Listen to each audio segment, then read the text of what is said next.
In 1952, we turn our technology to a different purpose. We detonate a new and more powerful nuclear weapon, the H-bomb. Russia follows with their own the next year, 1953. The H-bomb is a fusion bomb, not a fission bomb, and it creates the needs for missiles to deliver them. This is led in America, interestingly enough, by immigrants from Germany, of whom had worked on the Nazis' V-1 and V-2 rocket programs. But they were brilliant scientists, so we were all too happy to bring them in.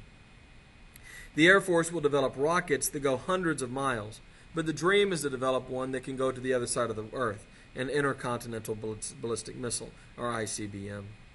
The Atlas and Titans are the first ICBMs, but the liquid fuel they use is too unstable. It won't be until we develop a solid rocket fuel in 1958 and add miniature guidance systems to make sure they go where they're supposed to go that ICBMs become realistic. The Minuteman missile, one of our first successful ICBMs, becomes the basis of the U.S. arsenal.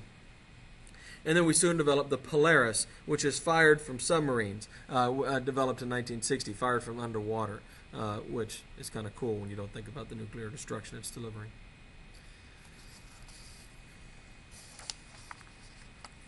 America was developing rockets for the purpose of blowing up stuff on the other side of the world. The Soviets had come up with a different idea with what to do with rockets. And in 1957, America learns that the Soviets had launched a man-made object, Sputnik, into space. It's a satellite that orbits the Earth. The U.S. hadn't even really thought of going to space. But once we realized we had been beaten to space, which is a little funny because we weren't trying to go there, but of course competition with the Soviet Union really dominated everything, the federal government begins to dump enormous amounts of money into not only the space program, but into science in schools. This goes back to the idea of kind of Marvel Comics. If you think about Reed Richards, that's what he's doing, right? He's trying to get up into space first. We launch Explorer 1 in 1958, our own man-made satellite. And then we vow that we will beat the Soviets into manned space. Well, this involves sending up test subjects. And so the Soviets beat us into the first living creature into space, Laika the dog, and we follow with our own monkey that we send up into space. And there you see them. These are the first two living creatures to go into space. Soviets, of course, also beat us into sending a man into space. They send up Yuri Gagarin, who's going to go up on April 12th of 1961, becoming the first American to go into space. America has responded to the space race by creating NASA, the National Aeronautic and Space Administration. And NASA has begun to develop rockets and, of course, recruit astronauts. And the first American to go into space will be Alan Shepard, who goes up a little bit less than a month later in 1961.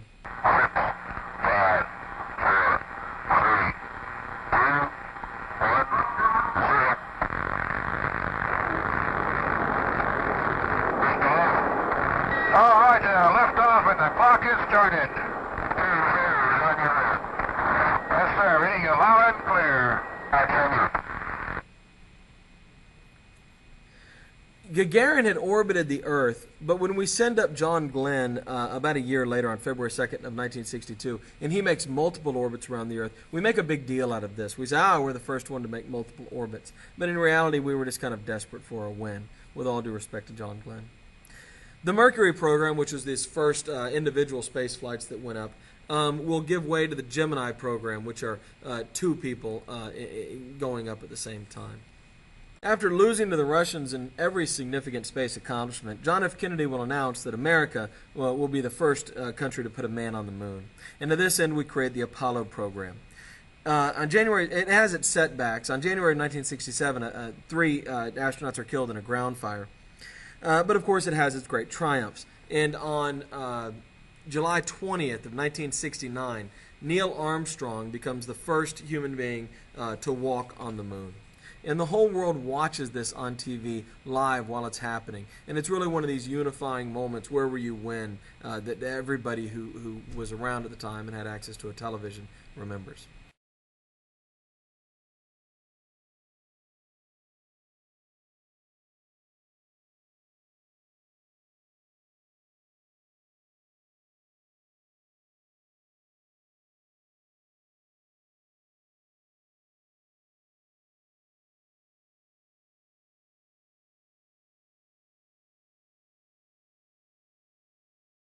I always like to make the point when we look at this picture. There's a reason we have a big American flag up there. This is, in many ways, a message to the Soviets. You beat us into space. You beat us with the first animal into space, first man into space. But we beat you to the moon. Ha ha, we win. And I think it's if you want to understand the time, it's important to think that when you see this picture. We'll go to the moon 6 more times in the next 3 years, but we haven't been since. In 1982, we'll begin our shuttle program. The idea is to create a system where we can take short, easy flights into space. The idea that going to space will become a regular thing. That never really develops the way we thought it would. And, of course, the shuttle system, the shuttle project has its own problems. The Challenger disaster, when in January of 1986, one of our shuttles blows up and kills 7, and a similar disaster in 2003 with the Space Shuttle Columbia. By 2010, in an attempt to cut government spending, to cut back on the budget, we end our space program altogether, which once had been one of the most remarkable accomplishments and most talked about and awe-inspiring things mankind had ever done, is simply now no longer a part of America, of modern America anyway.